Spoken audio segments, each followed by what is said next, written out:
This is episode 28. Getting no traction on your Facebook ads? Make sure you're not making any of these mistakes.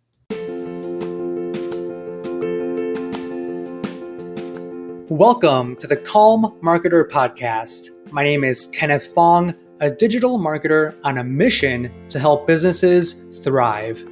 I'll bring you on my marketing journey where you'll get to learn from my experiences as an INFP navigating an extroverted world and get actionable marketing tips for your business. Thanks for spending some time with me today. Now let's begin.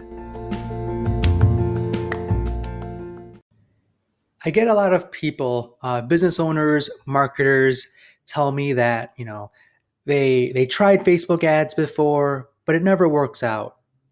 They say, oh, Facebook is not a good platform to advertise on, or they don't get any leads, they don't get any sales from their Facebook ads. And every single time these people come to me, I already know why their Facebook ads are probably not working. And there's a handful of reasons why. The biggest reasons why. Now, there could be an infinite number of reasons, but I've boiled it down to about 3 or 4 reasons why they're not getting any traction whatsoever. Now, when I say that, I'm talking about, not getting anyone to engage with the ads, to click on the ads, and to ultimately convert. And it really depends on what your goal is, right? Many times, especially for local businesses and people who are wanting to sell, so direct response, right? People like that, companies like that, they don't always know about the campaign objective. So the first mistake that people make is that they are not choosing the right campaign objective. So when you create an ad, Facebook shows you a list of about 15 or so objectives that you can select. And you need to select one objective and choose what you want people to do when they see your ads. That's the whole reason for an objective. So your campaign objective should really align with your goal. For most of you, it would be conversions. So what is a conversion? A conversion is an action that you want people to take. And those actions would probably be buying, filling out a contact form, clicking on a specific button, calling you. Those are some examples of a conversion. So my recommendation is to always choose conversions as your campaign objective. And the other mistake that I see people do is they just simply boost their posts. So it goes like this. They post something organically on their Facebook page. They think it's good. Maybe there's a cool picture or whatever. And they decide to click on the boost button. And they put maybe like $20 and they let it run for a week or so. And then lo and behold, nothing happens. Maybe they might get a couple of new likes, maybe a comment or so, but that's it. And then these business owners, they get angry and they say Facebook doesn't work. It doesn't work because you're boosting those organic posts, and that's not something that you want to do. Never ever boost your posts. Always, always, always run ads using the Facebook Ads Manager. Now, you get to the Facebook Ads Manager by going to facebook.com/ads manager. This is the place where you should be creating all of your Facebook ads.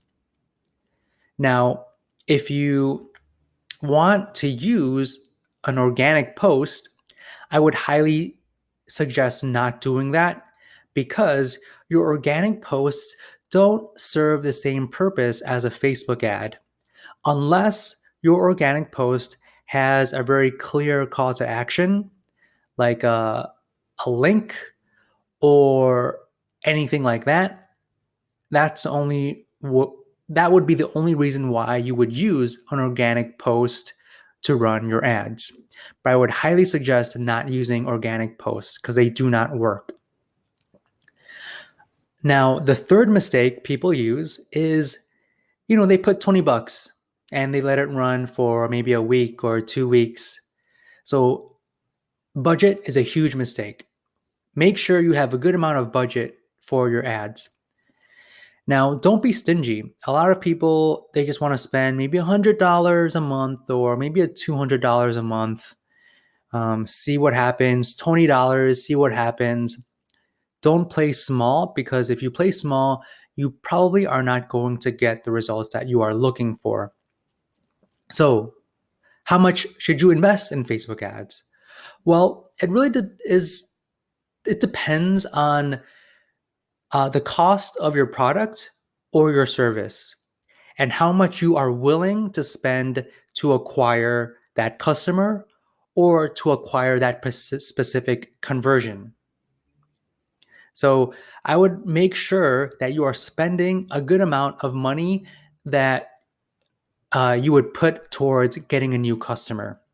If it's depending on what you offer, right? If it's a service, a high ticket service that people are spending thousands of dollars for, then your budget should be closer to that amount because you're willing to spend that much to acquire that customer. At the end of the day, the company who has the most money to spend to acquire a customer will ultimately win, right? So keep in mind that the more you can invest, the easier it is for you to win. So make sure that you are spending a good amount of money to acquire these customers. And that's really important. So make sure you have a good amount of budget, right? And don't be stingy on your budget. And also make sure you are not cutting off the ads right away. Keep your ads running for at least 3 days. Another mistake I see people make is, they run it for 1 day and then they turn it off. Or they put $20 and let it run for 1 week and then nothing happens. So make sure you have a plan. Make sure you know exactly what you're going to be doing after the first ad you run. Okay, so that's extremely important that you keep it running for at least 3 days and you have a plan in place to follow after those 3 days. All right, so I hope you thought these were helpful. These mistakes I see every single time. People come to me and they tell me Facebook ads are not working for them. Now, there's a multitude of reasons, right? There's 1,000,001 reasons why your Facebook ads might not be working, but the ones that I explained to you today are the most prevalent. And if you fix these mistakes, you might see more traction in your Facebook ads. If you still don't see any conversions, if you still are not happy with your Facebook ads, then there is another reason why they are not working. And with that said, I will see you on the next episode.